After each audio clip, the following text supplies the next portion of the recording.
Engkau dan kami adalah milik-Mu Tuhan. Karena itu pagi hari ini kami membuka hati dan pikiran kami lebar-lebar di hadapan Tuhan pencipta kami, supaya kami dapat mendengarkan perkataan Tuhan yang berbicara kepada kami masing-masing. Pada pagi hari ini Tuhan berbicara kepada semua kami. Engkau yang mengumpulkan kami dari mana-mana tempat Tuhan. Kami tahu tidak ada yang kebetulan di tempat ini, tidak ada yang kebetulan di dalam pekerjaan tangan Tuhan. Untuk kami berdoa kepada Tuhan berbicara kepada setiap kami dengan kebutuhan kami masing-masing. Tidak ada yang kebutuhan, tidak ada yang tahu kebutuhan kami yang paling dalam Tuhan selain Engkau sendiri. Tidak ada yang tahu apa yang sebetulnya kami gumuli, yang kami geluti kecuali Engkau sendiri. Karena itu ketika kami mendapatkan jawaban dari Tuhan pada pagi hari ini, kami tahu bahwa Engkau yang berbicara kepada kami.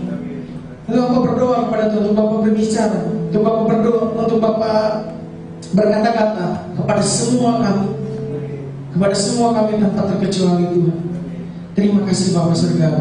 Lembutkan hati kami, lembutkan pemikiran kami, supaya jauh penolakan dari hati dan pikiran kami Tuhan. Tetapi kami memiliki hati yang lemah, lembut untuk mendengarkan pengajaran firman Tuhan, supaya kami diubahkan.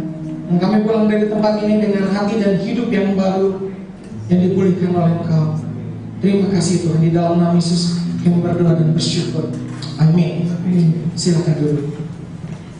Puji Tuhan, selamat pagi. Gini, tolong dikit silakan.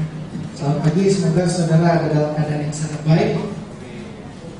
Boleh kasih senyumnya sudah di sebelah kanan. Kelihatannya seperti apa? Kalau kelihatannya dia susah senyum, katakan kamu cantik sekali atau kamu ganteng sekali. Saya percaya pasti dia langsung senyum. Selalu saya tidak ada yang tersinggung kalau dikatakan seperti itu. Gak pernah yang dibilang kamu cantik sekali, kamu meledek dari itu. Gak pernah. Puji Tuhan, selamat hari Minggu, Tuhan memberkati kita semua. Saya sangat senang pagi hari ini bisa bersama-sama dengan saudara di perjalanan pertama 40 hari mencari 40 hari menemukan tujuan hidup. Temanya adalah 40 hari menemukan tujuan hidup, bukan 40 hari mencari. Karena kalau mencari terus 40 hari gak ketemu. Ada juga 40 tahun mencari terus gitu, tapi gak ketemu. Kita programnya adalah 40 hari menemukan tujuan hidup. Oke, puji Tuhan. Kita akan buka ayat firman Tuhan. Saudara siap mendapatkan pengajaran firman Tuhan pagi hari ini? Siap?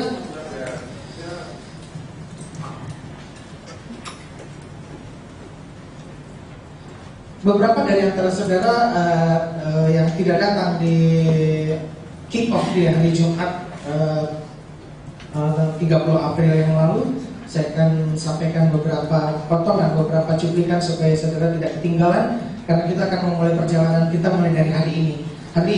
Mulai dari hari ini, 7 minggu ke depan, saya akan menyampaikan kebenaran firman Tuhan, apa yang firman Tuhan katakan tentang tujuan hidup, mengapa Tuhan menciptakan kita di dunia ini.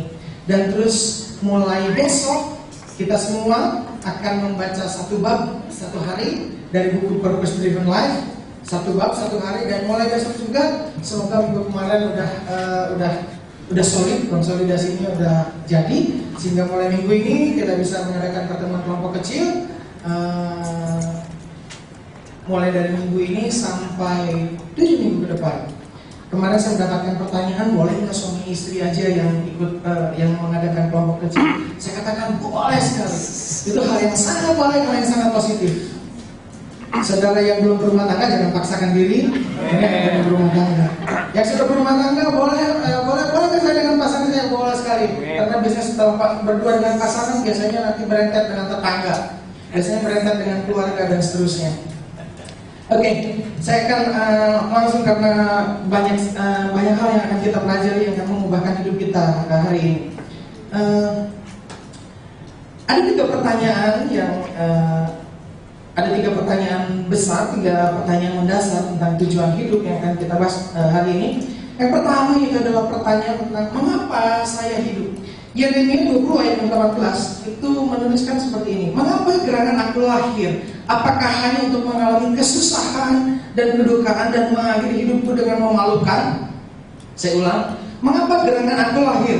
Apakah hanya untuk mengalami kesusahan dan kedukaan dan mengakhiri hidupku dengan memalukan? Pertanyaan ini jadi sudah diajukan bukan hanya beberapa waktu ini, tetapi pertanyaannya sudah diajukan ribuan tahun yang lalu. Yeremia di kitab ini menyatakan, kenapa saya lahir, kenapa saya ada di muka bumi ini? Dan terlebih lagi ketika yang dialami itu banyaknya susah, banyaknya ada yang mengalami sakit penyakit, ada yang mengalami kesulitan dan seterusnya. Itu seringkali ditanyakan pertanyaan seperti, mengapa gerangan aku lahir? Apakah hanya untuk mengalami kesusahan dan kedukaan dan mengakhiri hidupku dengan memalukan? Oke. Nah, Bapak Ibu, Saudara, beberapa pendekatan, beberapa hal yang biasanya dikemukakan untuk pertanyaan, mengapa saya hidup di muka ini? Mengapa saya ada? Pendekatan pertama, jawaban-jawaban pertama sekali yang biasa diajukan, yang disampaikan oleh sangat banyak orang di buku-buku adalah, lihatlah ke dalam, katanya. Tanyakan kepada diri sendiri. Saya pernah mendengar itu? Saya pernah mendengar dan sering sekali mendengar tentang itu. Berbagai macam buku, nanti saya akan ceritakan lebih banyak lagi. Berbagai macam buku, bahkan ratusan buku, judul dan program menyebutkan untuk melihat ke dalam. Coba tanyakan kepada diri sendiri, temukan, katanya seperti itu. Ya. Pertanyaannya seperti itu, coba lihat diri ke dalam dan apa yang kau dapatkan tentang tujuan hidup. Nah, ada yang lain juga menyebutkan ya hidup itu ya untuk tetap hidup. Ada lagi yang kalau ada seorang artis rap saya nggak terlalu tahu, cuma dia nulisnya seperti ini katanya. Satu-satunya alasan kita di sini adalah untuk mereproduksi. Sudah mendengar itu? Satu-satunya alasan kita di sini adalah untuk mereproduksi, hanya santai dan mereproduksi, menjaga spesies ini tetap hidup, katanya seperti itu. Spesies manusia maksudnya. Ada juga yang seperti itu. Ada lagi yang lain. Sorry, masih terlalu besar, sebenarnya sakit. Ada lagi yang lain. Tujuan hidup itu ya untuk kenikmatan, untuk mengalami segala hal yang nikmat yang bisa dialami. Dan ada kelompok yang lain adalah ini kelompok yang lagi tren sekarang, adalah untuk mendapatkan sesuatu. Cerita tentang achievement. Ya. Jadi ada kelompok yang terakhir ini adalah hidup untuk mendapatkan sesuatu. Jadi mendapatkan sesuatu, apakah itu barang-barang, apakah itu pencapaian-pencapaian prestasi dan sebagainya. Cuma ya masalahnya kita mati itu bukan ya orang yang mendapatkan pencapaian banyak ataupun orang yang mencapai pencapaian sedikit tetap juga sama-sama mati. Nah, ratusan buku, sangat banyak buku, sangat banyak program televisi juga yang menyebutkan, yang menyatakan tentang ini, bahwa kita harus menciptakan tujuan kita sendiri. Jadi kita harus menemukan tujuan kita sendiri. Saya ulang, itu yang sering kali yang terjadi. Kita dikatakan untuk kita menciptakan, untuk menemukan tujuan kita sendiri. Dan buku-buku yang ada, kita kira-kira seperti ini kan. Find your dreams. Terus kemudian apa? Fokus. Bang, di gereja juga diajarkan seperti itu. Mungkin mirip-mirip kan? Nanti kita lihat. Pertama-tama biasanya kata yang kita sebutkan apa? Temukan mimpi Anda dan raih itu, benar kan? Dan mengulah cita-citamu setinggi langit. Terus kemudian kejar sasaran, fokus, ada pada target. Terus aim high. Saya mengikuti sangat banyak pelatihan tentang hal yang seperti aim high. Jadi bidik yang tinggi, capai yang tinggi, memiliki sasaran yang tinggi dan raih itu semua. Terus apa lagi?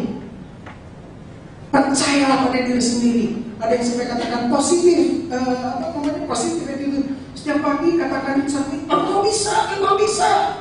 Ada yang sekali setiap pagi katakan, kau bisa, siap, gitu kan? Selamat pagi. Salah ya.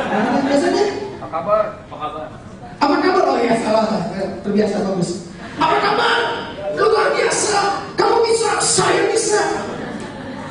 Betul? Kocok. Terus lanjut lagi. Benar nggak?